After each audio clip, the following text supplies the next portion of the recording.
every city has things you should watch out for when you are shopping for a house. When I worked back in Atlanta, there was a roof that you had to be careful of because it was nearly impossible to insure.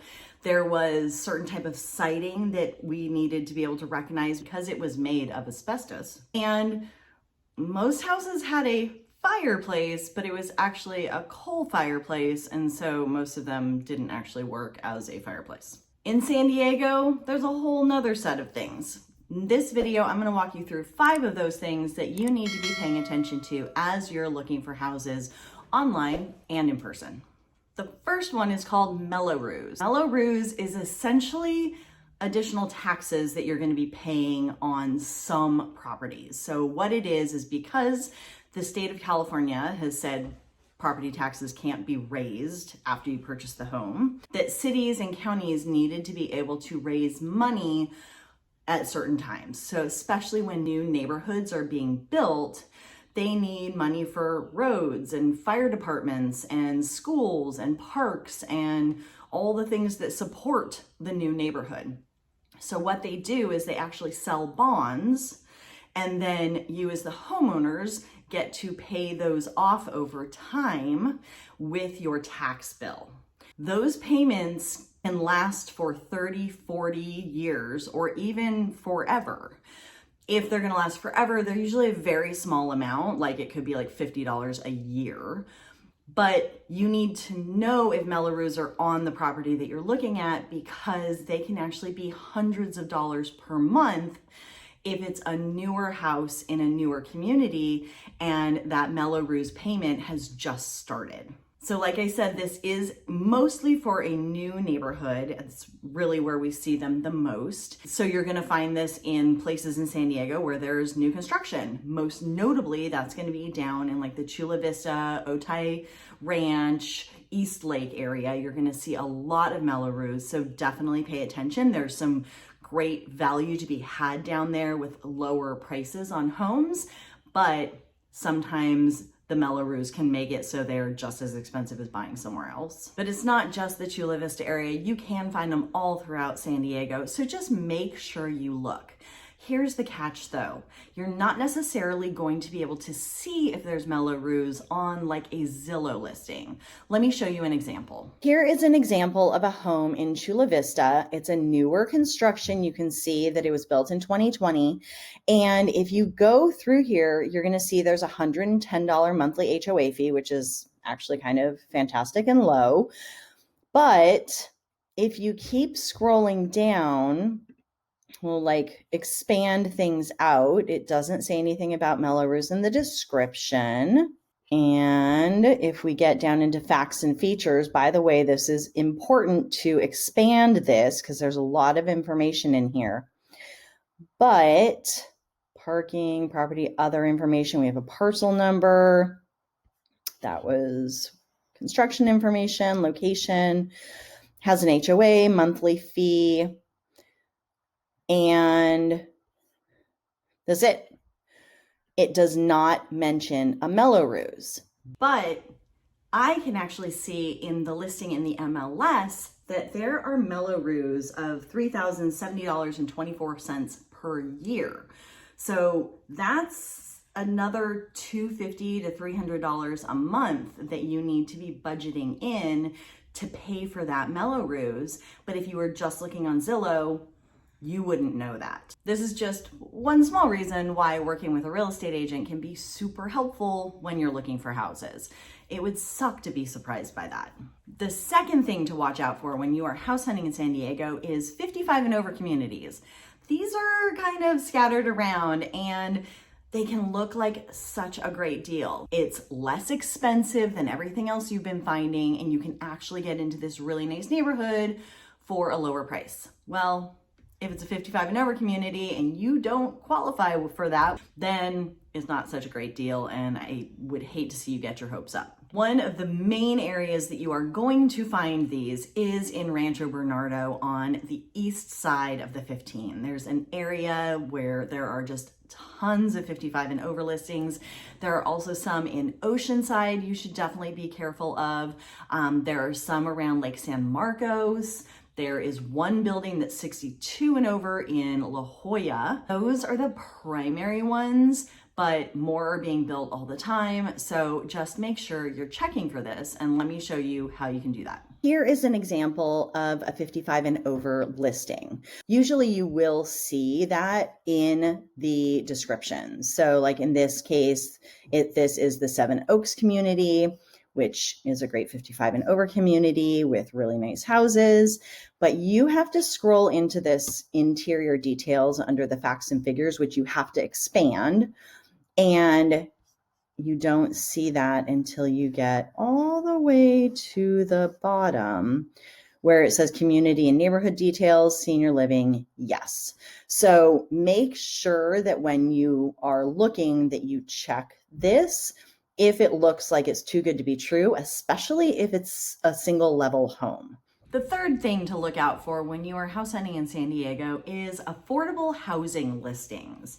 So these are like amazing price, too good to be true, in a great area that you totally want to live, and the price is like a third of what you might normally pay or even less, and you're like, oh my God, I have to have this place. The challenge with affordable housing is the rules are very, very strict. You have to meet a lot of rules, and your income really has to be very low. They also always have minimum occupant requirements. So a lot of them require like 4 people live there because they want families to be able to afford this, low income families. I've seen these in North Park and Rancho Santa Fe. I think I just saw one recently in like Kearney Mesa. So they're sprinkled around and they just pop up every so often. So just beware. Always, if the price looks too good to be true, like really too good to be true, it probably is. Let me show you an example of this. Here is an example of an affordable housing unit. See, we are looking at, this is like the Fairbanks Ranch, Rancho Santa Fe area. We're here at Torrey Highlands, Black Mountain Ranch. All of these places are pretty high cost areas to live. And if you are looking through here, you might see this one that's for $304,000. And it's like, oh my God, I can live next to the $5 million houses and the $3 million houses and the $7 million houses for $304,000. Yes, please. But when you click on this, the description is going to explain that it's a deed restricted unit and the buyer must meet income and qualification guidelines. There are a ton of rules around this. And again, this is where having a real estate agent can come in handy because I can see all of those requirements in the private remarks usually and can help you weed it out very, very quickly. I have yet to come across anyone who actually qualifies for these.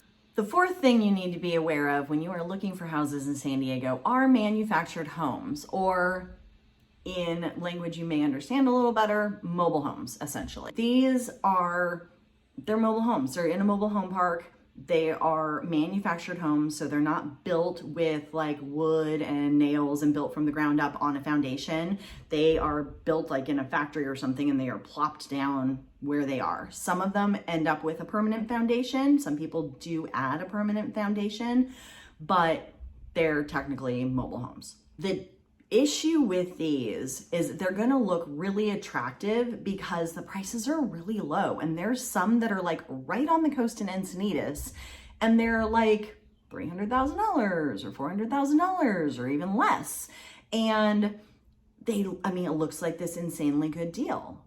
Why wouldn't you be interested in it? And a lot of them look very nice inside. But here's the catch. Most of these mobile home parks, especially if the price is really low, are going to charge you space rent. So what that is they are making you pay rent on the land that home is sitting on. So you are only buying the home itself, the box that you would live in. You are not buying the land that it sits on. That means that as the land appreciates, which in California, what you want to do is own land because the land is what really appreciates, you're not going to get the benefit of the land appreciating. All that being said, I have seen them appreciate, and there's one mobile home park in Malibu where things are selling for $5 million. So, you know, if it's right by the beach, who knows, maybe that could be a really good value at some point. I would assume those ones in Malibu are sitting on owned land, because you can find some that are on owned land. They are going to be more expensive. When you're looking, you also may find a home that looks like a really good deal in a neighborhood, and it turns out it's a manufactured home and it's on owned land. So in the neighborhood that it's in, maybe it's selling for $600,000 instead of $900,000 or something like that. But you just need to understand that it's manufactured, it's not a regular normal house. And they do feel different inside. They can feel perfectly nice, but they do feel different. If you are leaning toward one of those, just make sure you go see them. Make sure you understand all the pluses and minuses. I usually recommend not buying them unless you own the land. That being said, there are situations where manufactured homes make sense for people because you can get, you know, something bigger for less. Let me show you some of the areas where you can find these. Okay, so we're back in Zillow here. I went into home type and I filtered on manufactured, and then we got this map. So let me move me. And you will see that there are a ton out in like the El Cajon area. There are also a lot up here around Escondido and in San Marcos. There are some up here through Oceanside. Many of these are actually 55 and over as well. And then these are the ones that get really, really interesting right here in Leucadia and then also in Carlsbad, because they're like right on the water practically. I mean, look at this. See, here's one for 425,000. These are kind of awesome. Look at this. This is really nice. There's actually an outdoor area. It's really pretty. And you'll see land lease is $1,500 a month.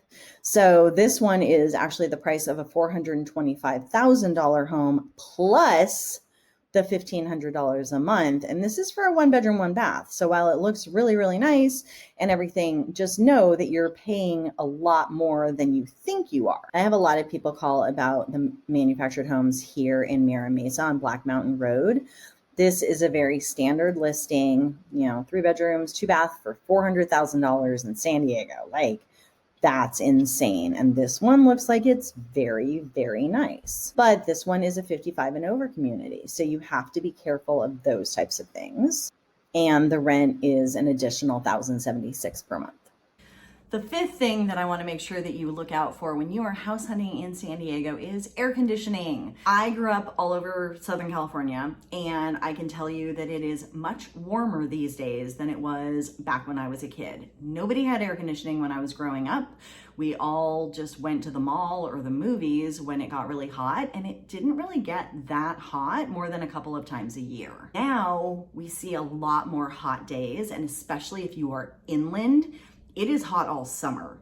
So you definitely want to make sure that you have air conditioning. Now, especially the homes that are like right on the coast, if they have a sea breeze, they may not have air conditioning because they may not need it. If you want air conditioning, just make sure you check that and then understand that you might have to add it yourself. If you are inland, I'm going to say more houses have air conditioning inland in general, just because it is so hot.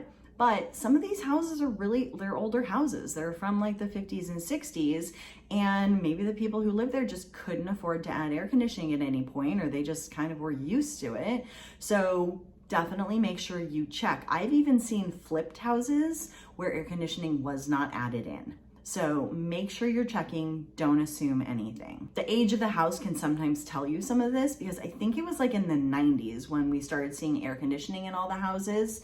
I know I've shown a bunch of houses in Rancho Penasquitos. Those houses are more like the 80s, and you would think by looking at them that they should have air conditioning, but a lot of them don't. So make sure that no matter what, you are always checking the description to see if there is air conditioning. Are there any other gotchas that you've seen while you've been house hunting in San Diego? If so, comment below so I can include them in the future. And of course, if you got any value from this at all, please give it a thumbs up and don't forget to subscribe so you can get more content like this.